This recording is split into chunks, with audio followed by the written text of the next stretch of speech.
السلام علیکم معزز دوستوں، میرا نام جواد احمد ہے۔ موٹیویشنل اسپیک میں آپ تمام دوستوں کا خوش آمدید۔ آج جو ایک سچا اور خوفناک واقعہ آپ کے ساتھ شیئر کرنے جا رہا ہوں، یہ ہمیں شایان احمد نے شیئر کیا ہے۔ وہ لکھتے ہیں کہ یہ سچا واقعہ 2001 میں پیش آیا۔ ان دنوں موبائل تو تھے، لیکن ابھی تک ہمارے گاؤں میں انٹرنیٹ نام کی کوئی چیز موجود نہ تھی۔ لہٰذا وقت گزاری کے لیے روزانہ کی بنیاد پر ہم 4 دوست رات کو گھروں سے باہر چارپائی لے جاتے اور وہاں بیٹھ کر گپ شپ کر لیا کرتے تھے۔ گرمیوں کا موسم ہوتا تھا، بجلی معمول کے مطابق نہیں ہوا کرتی تھی، سو رات دیر تک ہم گپ شپ میں مصروف رہا کرتے تھے۔ ایک دن ہماری بات جنات کے واقعات پر ہونے لگی کہ فلاں بزرگ گھوڑے پر سوار رات گئے، گاؤں واپس لوٹ رہے تھے تو انہیں ایک بکری ملی، تو انہوں نے اسے اپنے گھوڑے پر لاد دیا اور تھوڑی دور جا کر دیکھا تو بکری کی ٹانگیں لمبی ہو رہی تھیں۔ اس کی ٹانگیں اتنی لمبی ہو چکی تھی کہ وہ زمین کو چھو رہی تھی۔ ایسے واقعات میں شوق سے سنتا تھا، لیکن اندر سے ڈر بھی جاتا تھا۔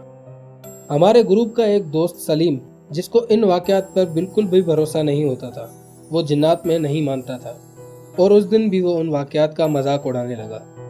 لہٰذا میرے دوست وسیم نے سلیم سے کہا، تو پھر ٹھیک ہے، شرط لگی، اگر قبرستان کی فلاں قبر پر یہ گندا رومال رکھ کر اس کے اوپر تم نے اینٹ رکھ دی تو ہم مان لیں گے کہ تم بہادر ہو۔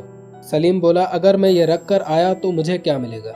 تو جواب میں وسیم نے کہا کہ ہم یہ سب مان لیں گے کہ جن جنات کچھ نہیں ہوتا، اور تم شہر میں جس ہوٹل کا نام لوگے وہاں پر میں تمہیں کھانا کھلاؤں گا۔ وسیم نے جذبے کے عالم میں یہ سب کہہ دیا، مگر مجھے یہ سب کچھ بہت عجیب لگ رہا تھا۔ میں نے سلیم کو روکنا چاہا کہ وہ ایسی شرط نہ مانے، لیکن مجھے دوستوں کی ضد کے آگے ہار ماننی پڑ گئی۔ جب آدھی رات ہوئی تو ہم سب اٹھ کر قبرستان کی طرف بڑھنے لگے۔ میرے ذہن میں سنی ہوئی قبرستان کی کہانیاں گھومنے لگی۔ اگر کبھی بھی جنات پر شرط لگائی جائے تو وہ عمل انہیں بالکل پسند نہیں آتا، جس پر وہ ناراض ہو جاتے ہیں۔ ایک بار تو یہ سننے کو ملا تھا کہ کسی نے ایسی ہی شرط لگائی تھی اور 2 دن بعد اس کی لاش نہر کے کنارے ملی تھی۔ اس طرح کے قصے میرے ذہن میں گھومنے لگے۔ گاؤں کے قبرستان سے مجھے ہمیشہ سے ہی خوف آتا تھا۔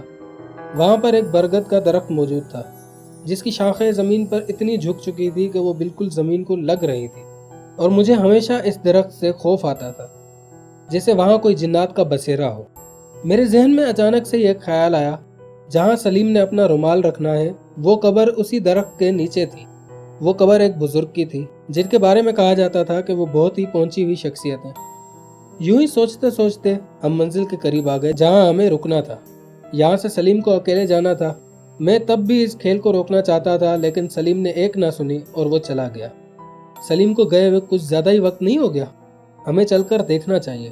ہمارے ایک اور دوست مشتاق نے بھی پریشانی کے عالم میں کہا کہ ہاں، دیکھ کر آنا چاہیے کہ ہوا کیا ہے۔ ہم تینوں نے ہاں میں ہاں ملائی اور اس قبرستان کے راستے نکل پڑے۔ کچھ نزدیک پہنچے تو مجھے یوں لگا جیسے کوئی بچہ رو رہا ہے۔ تھوڑا اور نزدیک پہنچے تو رونے کی آواز شدت اختیار کر چکی تھی۔ اس بچے کی آواز میں خوف تھا، اور ساتھ ہی بلیوں کے غراہٹ کی آواز بھی شامل تھی۔ تھوڑی دیر بعد ہی سناٹا چھا گیا۔ ہم برگد کے درخت کے قریب پہنچے تو وہاں سلیم کو بے ہوش پایا۔ ہمارے اوسان خطا ہو گئے۔ پاس پہنچے تو سلیم کی سانسیں چل رہی تھی۔ ہم نے فوراً اسے اٹھایا اور واپس آ گئے۔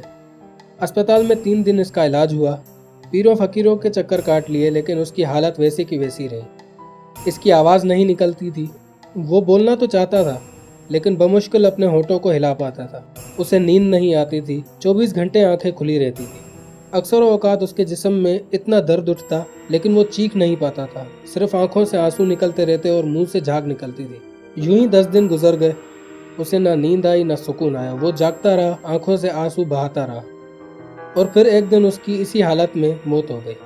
اور اسی دن ہم تینوں دعا کر کے واپس اس کے گھر سے جا رہے تھے تو ہماری نظر اس کے گھر کی دیوار پر پڑی، جس پر وہی گندا رومال پڑا ہوا تھا جو سلیم کو قبر پر رکھنے کے لیے کہا گیا تھا۔ اس رومال کو دیکھ کر ہم وحشت زدہ ہو گئے اور آج تک اس کی موت کا راز نہیں جان پائے، لیکن مجھے پورا یقین تھا کہ یہ قبرستان میں شرط لگانے اور اس بزرگ ہستی کی قبر پر یہ گندا رومال رکھ کر بے حرمتی کرنے کا انجام تھا۔ امید کرتا ہوں آپ کو یہ واقعہ بہت پسند آیا ہوگا اور اس سے کچھ سیکھنے کو ضرور ملا ہوگا۔ ویڈیو کو زیادہ سے زیادہ شیئر کریں، اپنے دوستوں کے ساتھ، اپنی فیملی کے ساتھ شیئر کریں۔ میں آپ سے ملتا ہوں ایک اور نئے واقعے کے ساتھ۔ تب تک کے لیے اپنا اور اپنے پیاروں کا بہت سارا خیال رکھیں۔ اللہ حافظ، اللہ نگہبان۔